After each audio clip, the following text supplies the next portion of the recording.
It was a long time coming for city officials and business owners in the Six Points area.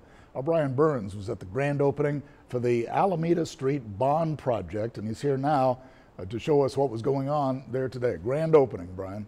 Well, keeping out of the fog and the rain was the big problem this morning. The improvements, which were needed for decades, came at a price.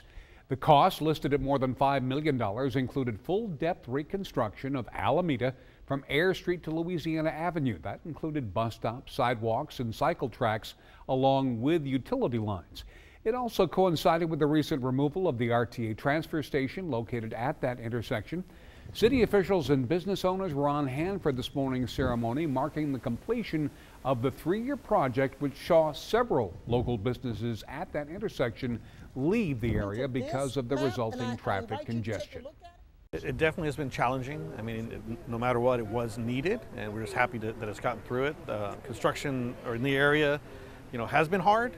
We've been fortunate and blessed that our clientele has continued to support the area, and our hope now is just a lot of the business that we have lost will be back. So it's going to become extremely business friendly, and I think that's going to make a difference in how people perceive doing business in this area. All 3 streets have undergone repairs under the bond, and the city says the next project is the 6 Points Intersection Improvement Program.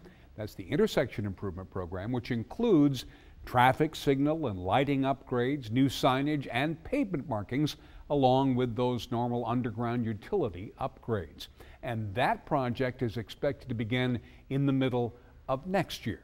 Joe? All right, a lot of construction. Thank you, Brian.